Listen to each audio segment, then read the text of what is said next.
team for a reset. He's able to really reset onto everybody. This should be a triple kill for him, and it Nice. absolutely will be. And this should be game for Miami with those Baron empowered minions. Fantastic performance from them. They didn't even need the soul. They didn't even need all those void grubs. They only got one of them, and yet it was actually a flawless map game except for Dragon and the one Baron Right. from Miami. No turrets taken by Central Michigan. Yeah, and it was just a very good showing altogether. Top lane, I'm a little not to flame. I'm a little disappointed with how top lane went for Miami. I was expecting more from the Darius into the Ornn, but he just kind of Outfarmed. he outfarmed, and then Ornn got too strong to kill, and then everyone just started roaming to top lane whenever Ornn was about to die, and Darius just kind of split pushed the entire game. I do want to credit Velma's on this Nocturne this game from Central For Michigan. sure, I for think sure. he did a phenomenal job. He was constantly looking for those pick side lanes, and they were working out. It was just always at these awkward times. Every single time that they looked for those plays, there wasn't a Dragon up, there Mhm. wasn't really Rift Herald up, or Miami was there to respond aptly to prevent something like that. For sure. So that was game one. Miami takes game one in a pretty clean fashion. I gotta give MVP to Quager with those one Yeah. shots. I need Yeah. all those one shots clipped in a awesome to watch. Let's see if he can do it again. This is a best of three series. We'll be moving on to game two in a bit. So stick with us. We'll be right back.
Hello, everybody, and welcome back to ESC Collegiate League of Legends featuring Miami University today up against Central Michigan. We have a one-game favor towards Miami in this Yeah. best of threes, and game one looked really strong. Yeah. Miami had a CS lead in, I believe, every lane. Um, Most of them upwards of 100 CS. I Yeah, the know bot solo lane. lanes specifically were the Yeah. lanes that really pushed them ahead in that game, and the bot lane sort of just played safe for the Right. entire game, which was crazy to say. How do you play safe against a Varus Ash lane? And Watch that VOD, I uh, guess. I what I'm hypothesizing, and I was talking to you during the break, that they were told, yeah, Ferris Ash goes hard here, and then they weren't told why and Mm, why it works, and they just kind of didn't push any of the advantages that picking those two champions together gives. They like in theory it should have been a lot more aggressive, a lot more aggro in the bot lane, like levels 1, 2, 3, and it just didn't happen. right, and even though there was playmaking again for Central Michigan, like, Miami's solo laners really did a lot that game. Mhm. I will say that, like, um, Paulie Springer's scoreline may not show it, but the CS lead and the attention that he drew top lane really allowed Miami to excel across all of the map. As we are now going to be heading into Into game the draft. 2, I so would have liked to see what his turret damage was. oh, yeah. Um, just because I'm oh Oh, yes, we are missing a player I am now hearing. So we are going to take a short little haha pause here. teehee. We'll be right back into draft shortly, so we have a little bit more time to sort Yes. of prep for what changes we're going to see from Central Michigan's side. Is Miami going to have even more fun this draft, or are they going to have the light touch of fun with this Shaco jungle that they just did? Yeah, I think we will probably do about the same, especially with I was about to say how close last game was, but it wasn't really that close, No. was it? It With how looked slow closer. it started out Slow. really slow. Yes. Um, with how slow it started, we might see a few changes in like maybe we ban a Nocturne, just Right. because of how well he played. Um, Maybe we don't choose a Darius. And I liked the Darius. I I'll come out and say it. I think the ability for Darius to pull so much mhm, attention and have all this move speed, and also having that in favorable Ornn. matchup in the top lane was great. But Miami, who's now on blue side picking first, they don't want any of that tanky frontline engage, so they're getting rid of the Ornn off the bat. And yeah, Central Yeah, Michigan does not have an answer to that Shaco, so just ban it. That's yeah. exactly what they're doing. I like the Ornn ban. I think Ornn was an option for CMU to get back into the game after losing so hard. So I think it's a good ban. Cassante and Zach, both returning bans. The top laner for CMU is a very he's a Cassante enjoyer. Yeah, so I'm interested to see what the last ban for Central Michigan is. The Trundle ban again, Shinzao ban again. Bans are pretty much the same except those first two. And now Miami says, my Ash. My I Ash. want those playmaking Enchanted Crystal Hours. I want that like aggressive bot lane. This could be an Ash support. It can also be an Ash ADC, as Central Michigan loved what they saw from Velma's on this Nocturne, and they're going right back to it. What if CMU decides they just want to play Varus and they pick the Varus? Yeah. Oh, Scion love into Scion. Maokai? So there's a bit of flexes happening, a lot of flexes. Scion can go mid, Scion can go top. Scion can Nautilus. go Ash jungle, Nautilus. but I don't know if I really want that. And I was going to say Maokai can go support, and in fact, Central Michigan support plays a lot of Maokai support. Oh, true. So this is an interesting draft to start off with from both sides. I love this front to back eyes style and lockdown that Miami has going for them right now, though. The Karma ban targeting Quagert. Quagert is a very good Karma player. Karma itself is just a very disgusting pick currently. So I like the ban. I think letting a Karma mid player play Karma is just a mistake. So And Gwen does have a very favorable matchup into Scion, and I know that Central Michigan's top laner has played Gwen before, specifically in ESC. Um, and they're targeting Quaker right now, which I think makes Mhm. sense as Miami is really targeting the bot lane ADC, really thinning that pool, trying to make them go into something awkward with this Maokai. I usually like Kalista with Maokai, someone who can like really accentuate the engage that Mhm. Maokai provides. I'm going to make a prediction. There's not really anything silly on Miami side quite yet. It's gonna Right? be a Kindred mid. Oh, we have seen the split push feeding quote unquote kindred mid that does incredible turret push power. Hecarim, And you want playmaking. You I want do. front to back team fighting. Hecarim has got that for you, especially against Misfortune, who needs to stand still to do Mhm. damage with her ult. Hecarim loves that. Oh, are we going to Way? see Hui? There's no way I I hope knocked on not. wood I earlier. really, It I is going to really, I Quaker is gonna bust out the way. way for us. Outside of the cast, Kaden and I have a nice little resource for us to allow us to see champion ability names, and it was designed by the lovely Kaden, who I'm with. Mhm. Um, but Hui, the ability names are like subject disaster, subject torment. Right. They're not the names of the specific like QQ, QE. So So yeah. yeah, the issue is with the Riot API only has space for 4 abilities. Right. Um, because Hui has 12 abilities, it doesn't work. So you're going to be hearing from me QQ, and you better know what I'm talking about. Albeit, though, if we look at all these drafts, Oriana has great For synergy with sure. Central Michigan's Tom. So many ways to deliver the ball for those shockwaves into the team. And especially, I believe her early game is far better than Hui's. Hui Yes. really struggles early game. So Nocturne, with the paranoia is a very good ball delivery method. Maokai with his, I don't remember what Twisting twisting advantage. advance. Hmm. Like Maokai is a very good delivery as well. Gwen not as good, but also a fair use of the ultimate from Oriana. Uh, I'm not sure how I feel about a Scion top. I don't love it. I think Scion is a champion for sure. That I maybe we see an inting Scion. I'm almost like inclined to believe it might be an Inting Scion. Hopefully it's not. You Because don't I really want gold on Gwen. don't really want gold on Gwen. I really like Scion. I think he's really tanky, scales really well with his W passive. Um, Great playmaking ability. He's just very slow. Like all Mhm. of his abilities are very telegraphed, very Except for his ultimate. slow.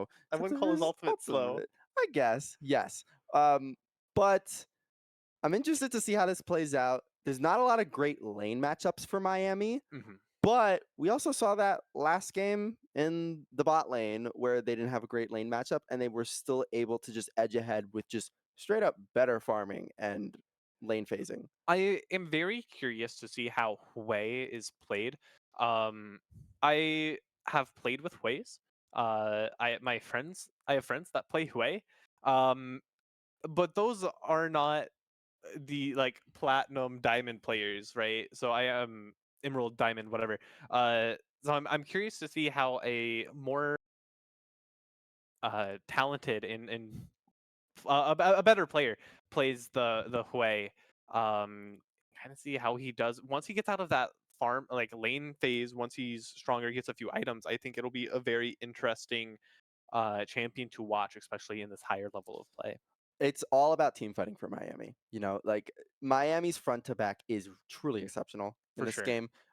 And when you're playing Hue, your most damaging ability is the isolation or like crit that you get on your QW, Hmm. which crits if the target's in isolation, or more importantly, if they're CC'd in any way, slow all the way to stun, even fear. Hmm. So you look at Miami's comp. I'd say that's pretty good setup for Hue to deal a lot For of sure. damage in late game. Enchanted Crystal Arrow, all of Nautilus abilities, Hecarim, all of Scion abilities. Like Hmm. Hue has the tools to really carry in this game. It's just going to be a matter of can he get to that point, especially with Nocturne. Once Nocturne hits 6, he wants to camp that Hue and the bot lane. I'm nervous about this Gwyn going into like from Miami's perspective, Gwen is very scary, especially with Snip Snip, her Q. Snip, snip. Snip Snip. It does a lot of damage, especially if you are in the middle true damage zone, and especially if you are playing a tank. She is very good into tanks. Her ultimate, I want to say it's Needlework. Yep. Needlework is very good into tanks as well. It does so much damage. It shreds so much. So I would be nervous playing Scion into Gwyn. I'm nervous playing any tank into Gwyn, to be Right. honest. Well, we're going to see how it plays out right now as we're hopping into game here. We see Miami, they're 5-manning topside right now. They have something in mind. They know something that we don't know. And I'm curious to see what that is because they clearly have a game plan here. Right now, Gwen is the only one in that top side. They might be just straight up 5-manning the bush. Scion's Q is completely blind if it's charged in the bush. Oh, are they gonna do a bait and like? Looks like Valencia is hanging back. Everybody else has recalled. Valencia and NTSP have hung back. This is very interesting. I'm curious to see what this play is. They Well, want to accelerate NTSP, it right. seems here. There is a lot of early game CC from these three, Yes. especially the passive on Nautilus, as well as I'm assuming he takes Dredgeline, his hook Right. first. Volley and the Ash slow from her passive as well do a lot, and then Decimating Smash from the Scion. Those are all abilities you take level 1. Right. So And also, important note, Gwen doesn't have Flash. Gwen has Ghost, true. which is not going to do anything up against Ash passive. So, but Miami needs to get something out of this play, though, because if they don't, this bot lane's going to be really far behind. Gwen usually takes Skip and Slash, her dash first, so that's also something to keep in mind. And she's already being targeted here. She doesn't have Flash, remember. The slow has already landed. Dead. The knock-up, it's ignited. First blood. blood to NTSP. And it's the CS is going through. exactly what you want to see. Oh, and they give the CS to her because they don't really care if Scion gets it, They right? Because he's don't. a tank. No. So And Scion also gets his W passive stacks just by minions dying. He doesn't have to last hit them, so he's still stacking already. And I mean, they're just staying here. Do you get the stacks if Scion doesn't level level 1? Oh, they're still going for this. I mean, I think Scion's happy to die here and trade Yeah. once again. Although NTSP's Gets taking 2. low as well, but he's going to get 2. The kill does go over to Valencia, but it's still actually, it went over to Scion. Yeah. This is just really not good, and it is going to be a, like, 2019 lane swap And he from TP's Miami. bot. He's going to TP bot here. There was a Oh, plate that went wow. over to Central Michigan, but there is so much gold put already a into 1K the gold bot lead. lane and top lane of Miami, and this Gwen is still level 1. That is so interesting. A really nice Decimating Smash by the Scion there to get the first strike deactivated. That was such an awesome idea from Miami, and it paid off perfectly. They knew Gwen doesn't have Flash. Right. She has Ghost. She dies 100% of the time. When Ashe is up there, we can guarantee an acceleration from Ashe, and then Nocturne makes the mistake of falling into the trap of, oh, they're staying there, well, I'll just kill them. No, they have so much damage. They have Scion passive early game, which deals so much. And then he still has TP. He goes bot lane to cover. They've only lost 2 plates, which granted is a lot. But Right. These Decimating Smashes keep landing. Yeah. Like, It he's was- so fine being here. He's getting the XP. He's stacking on his W for health. He's happy where he is. It was very creative by Miami, and I'm super happy, like you were saying, to keep to do that play. It is super creative. I am very like I'm loving this currently. Right, and They also have- Jungle's behind now too. Right. So now Evil Lobster's accelerated as well, even though he didn't even do anything. Right, he wasn't even in that play. He just was there. Right. Skip and slash. He just dodged the ball. Gwen is gonna now struggle Yes. a lot. She is not happy playing into a Nautilus. And at all. Scion doesn't really care. Like, Nope. you have great wave clear as Scion. If you die, you don't really care because you can, as a zombie, you can farm still. Yeah, he interestingly took Cull this game. So after that whole shebang top lane, now he exactly does not care. He just wants to get the minions, get his cull up, isn't looking to trade at all. And Meanwhile, this Gwen has a terrible wave Ooh, state right that was a now. really good Hallowed Miss. Right. But Gwen is her wave state is abysmal. For sure. She cannot walk up, she can't get XP, she cannot last hit the minions. So if you were to say, oh well, maybe Gwen and Sion end up even because Gwen's gonna be able to get XP at least. Sion's still getting XP right now, you know? I like this move, though, from Central Michigan saying, well, their bot lane is topside, we can get Dragon. But meanwhile, bot lane, I don't know if a Hollow Miss is going to save you here because NTSP gets another kill. I would be screaming at my computer screen if I was this Gwen. You like you were saying, you think that, oh, it's not that bad. Oh, the Despair comes out. That's a good damage early game from Quagert on this Hui, who is playing about how to expect the Hui to. Flash Twisted Advance is coming out. Great flash from the Hui to dodge the shockwave. Hecarim's right there. He's still pretty healthy, and Evil Lobster is here to back up, but so is Velma, as they know that they just took Dragon, so Quaker's going to have to back off here. And they're probably going to meet at Raptors right now, though, although Hecarim's clear of Raptors is pretty fast.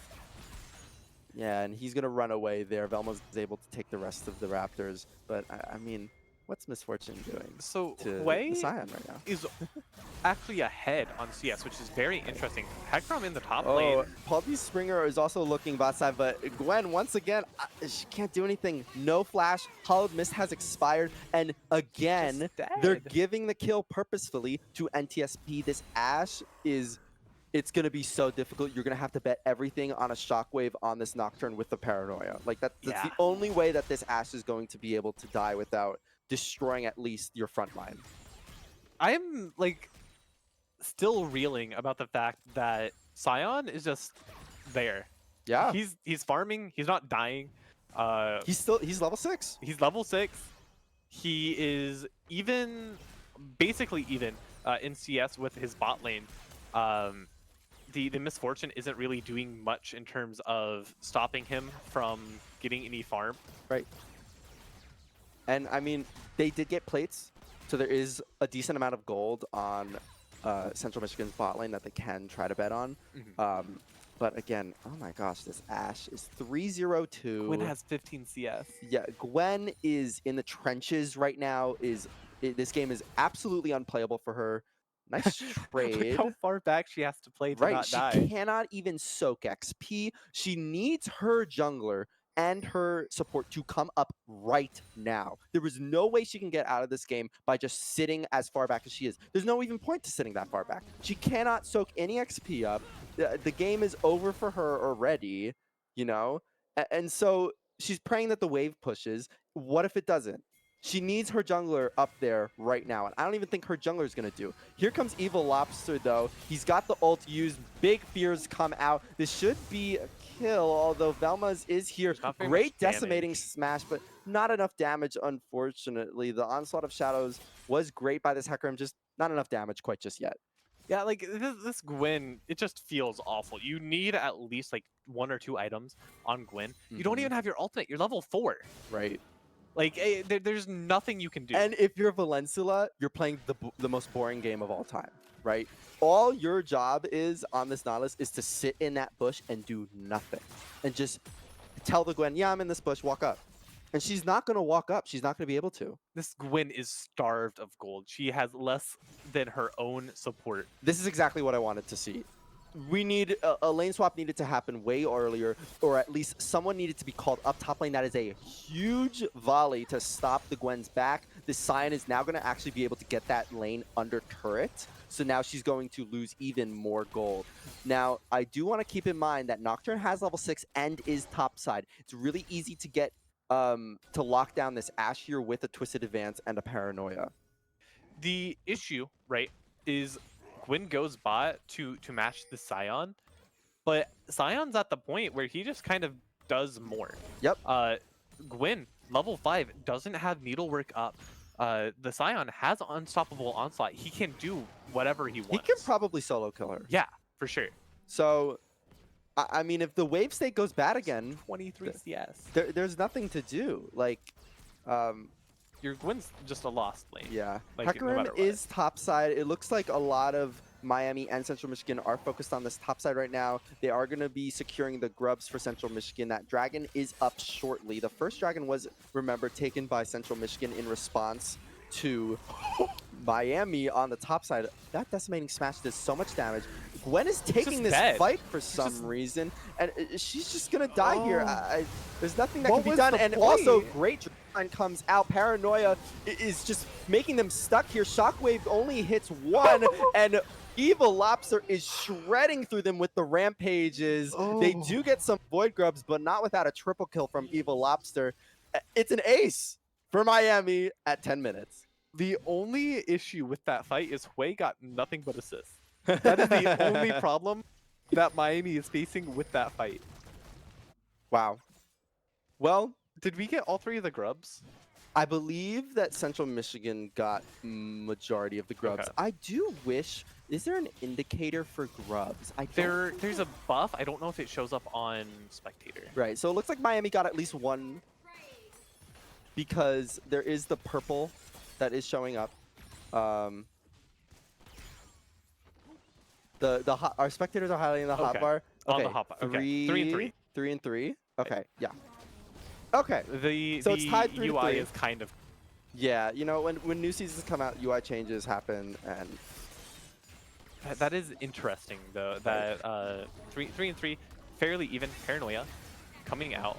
Spelling Despair is dealing so much damage. The Paranoia, EQ sorry. is going, but Quaker's looking for more. The Gets QQ is going to finish it off. live. I don't think he should die here, and he does not. Solo kill for Quaker on this play. And Not once Paranoia, again, it's called Despair. Spiraling Despair. Spiraling Despair. Yeah, Paranoia's Nocturne. on their team. Yes, correct. Speaking of Paranoia, here comes the Nocturne to try to help out, but Evil Lobster is right behind him, and here comes the onslaught of shadows, and now he's dead. Meanwhile, mid lane though, solo kill on the support Maokai. Gwen is gonna, well, she's gonna try to kite under the turret. I think Sion can tank this forever though. Needlework healing isn't enough. Meanwhile, top lane, Ari's dead as well. Valencia is able to flash out, so is NTSP, and they both survive. Dragon is up. Miami has almost a 10k gold lead at 12 minutes. Is Maokai going to get another solo kill? I kind of want to see it. I kind of wanted to see it. It's not going to happen, I don't think. This game is tragic for Central For Michigan. sure. I Somehow that first game went better. Right. That was possibly one of the best early games that I've seen from a team by Miami. I'm proud. It's awesome. That very early lane swap was just a very creative look, and it worked out tremendously. I almost want to see Sion stay here. I think he probably could with his W He's shield. 3 levels up.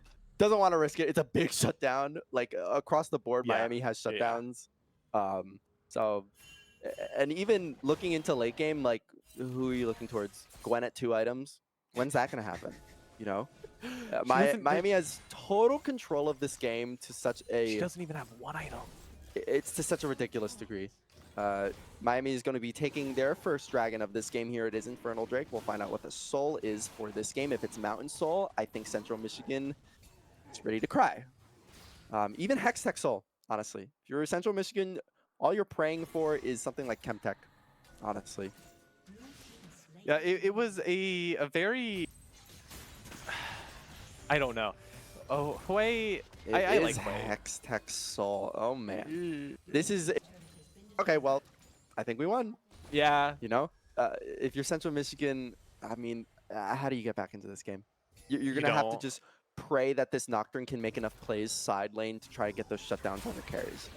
So, meanwhile, here's a Hex Flash over the wall. Enchanted Crystal Arrow from nowhere into a stun, and she's going to fall for the 7th time this game. She's not even worth gold at this point. It's just proving a point, I think. 3,000. She has half of Sion's total gold. She doesn't even have more gold than either of the supports. She has the least amount of gold by like almost 1,000 in this game. Well, that feels awful. It feels really bad. Miami is going to be looking towards the Rift Herald here, which they can quite easily secure. I believe objective bounties are up now. Yep, they are for Central Michigan, which You have to just try your best. And even NTSP doesn't feel scared at all. No. Even And if- why would you? Right? It's a not even one item Gwen when you NTSP has 1.5. And Quager's going to be locked up likely by this Twisted Advance. It's a Spiraling Despair that is going to come out, and it'll actually force him away. And Does a so decent much chunk of damage with the ult plus the QW from Hui. Does a lot of damage. Your QW is guaranteed to crit with the Spiraling Despair active. With Just walks up. and that Spiraling Despair on Hui, that ult is a massive Needlework. slow. Needlework is going to come out. Look how much damage even his auto attacks do, though. And with Phase Rush, Needlework doesn't even land on anything. And Miami has total control of the map. They have total control in side lanes. Even up against the Nocturne, they don't feel afraid. I'm kind of confused about Gwen's itemization too. I believe it's Riftmaker that she's going for. Oh, is it Riftmaker? Is Haunting Guys a Riftmaker component I now? believe it is. So she's looking towards Riftmaker. Riftmaker is super Okay. powerful item. Right. I believe it got this patch Yes. because it was really strong on people like Mordekaiser and Gwen. I did not know that Haunting Guys was a Riftmaker item now. Yes, because much like Leandri's, it does stacking damage when you're in combat, so it's equal components. That's a lot of movement speed, though. I don't think a cleanse is going to get you out of that Enchanted Crystal Arrow combo. Paranoia comes out, but for what? It's a 3v2. I don't... nothing to do. This mid turret's going to fall. Evil Lobster still has Rift Herald. Top lane turret is likely to fall here as well. They can just keep pushing. Miami can do anything they want this game. They have complete and utter control. 16-2, doing a lot of damage with that far range to execute in the top lane. I think there's a kill angle here. Man, look how much damage. Like a QW here might kill. Oh, actually, Spiraling Despair just kills with the proc, I believe. Yep. Second proc kills. Quager's going to flash into his WW to get the shield. He's not going to get away because of the Nature's Grasp from this Maokai, but I don't think Ari's going to get away from a depth flash. Depth charge won't secure. Valencia is going to flash ignite, though, for a secure. I don't think she gets out of here alive, though. No. Gives you a Teemo's thumbs up before she passes, but she'll die happily there. Paul D. Springer in that top lane. Just kind of chilling, doing They're half just- the health bar yeah. of this Gwen. She might die again. Needlework is She going to can't come do out, anything. but the Unstoppable Can't do Onslaught anything. Why would you fight? can't even do anything. That was a great position by Paul D. Springer. The Decimating Smash was totally out of vision. And It feels this awful. is- 1-8. It's a feels bad game if you're Yeah. Central Michigan, especially if you're this Gwen. Feel really bad for Crusading Dino here. But really exceptional early game from Miami. I mean, it doesn't get better than 13K. So There's hubris. there's There's hubris. hubris on Scion. Scion There's a Scion feels hubris. hubris. 17 stacks. 17. I believe it. I don't know if it caps. I don't believe it caps. It might cap. Enchanted Crystal Hour goes wide, but Evil Lobster is just so fast. QW is going to land. Ari's going to fall to the rampages. Evil Lobster can run him out in this map just like freely and do whatever he wants. Although maybe not 3v1, and Unstoppable is going to get him out a little bit. Paranoia doesn't quite do a lot of damage. Profane Hydra isn't up yet. I think he can solo this. Evil Lobster is just stacking those rampages. And meanwhile, Miami is getting inhib here. Evil Lobster is just being annoying like he was last game with the Shaco, just on a different champion. on vision. And all of their backs have been canceled. Evil Lobster still isn't going to fall here, although Nature's Grasp might do it. Yeah, sure. Yeah, that's shut down. Miami But gets 2 inhibs. yeah, 2 inhibs. Miami's in their base at 18 minutes. Like, Unstoppable Onslaught does half health. Decimating Smash does the other half. Happy hubris days. Paul D. Springer's having a ball this game. Decimating Smash gets another. Give me more hubris stacks, he says. Valencia wants more with the hook onto the Gwen. Miami's so but low, though. They are really low. But look at the Spiraling Despair. Look at the Decimating Smash. It looks like it's going to be a sub 20-minute game from Miami here. I don't think they can. Low. Yeah, I don't think they are able to actually finish here just because of the health bars that they have. Right, and think they have those to leave. Nexus turret inhibs do not regen. The Make It Rain isn't going to stop Hui from using the Hex Gate, so they do have to leave. It's not going to be sub 20 minutes. I apologize for the bait, but Miami can just they can go Baron at 20. Yeah, I Like mean, they can do I think whatever they want this game. it is going to be game set and match, even though there isn't. It's not quite over yet. 23-5 though is kind of over. What a performance! Yeah. What a great early game for Miami. Evil Ops is gonna drop the Riptail. I wonder if he's gonna ride it. It looks like Yeah. he is. Yeah. Does he just get turret with it? I think that's what he's doing. Yeah, he's he's gonna take turret. Oh, they're Oh, and TPing. they're They want to TPing. end. They're gonna try to end here. Evil Opter moves so fast. The shockwave hits too, though. Evil Opter doesn't do a lot of damage to turret, but the Scion, the decimating smash is massive. Rampage. Rampage stacks are stacking. He's still alive. Miami's in the base. Paranoia comes out, but there's just no damage from Central Michigan. It's a double kill for Evil Lobster before he falls. 29 stacks on Hubris. It's a 20-minute victory for Miami University, taking this series 2-0 against Central Michigan in ESCC LOL. I'll say that was very deserved. Yeah. That was a very well played game by Miami. Even right at the very beginning of the game, knowing that Scion into Gwyn isn't like a great matchup, and just saying, actually, it's going to be bot lane versus Gwyn, Right. and just playing out of their mind with that initial swap. Very creative look and a very good look. Right. And again, it was Miami understanding and looking in draft. They were like, if this Gwen has no flash, she's dead. Right. There is like, I don't think there's a single world where Gwen survives the strategy that Miami did unless she showed up to lane in that third bush Hmm. and she was there and saw them. And then even still, if Dredgeline connects and she doesn't take Hollowed Mist first item, then I don't see there's any way that Gwen escapes that. And then the fact that Miami stays top lane, they continue, they dive the Gwen when she TPs back. Um, the Nocturne came up to try to help, but Hmm. he also dies, and then Sion's able to TP bot lane. It was the absolute perfect early game for Miami, and it resulted in like a 10k gold lead at 12 minutes. Yeah, it was a very impressive game for Miami, winning every lane, Yep. even a 1v2 lane somehow.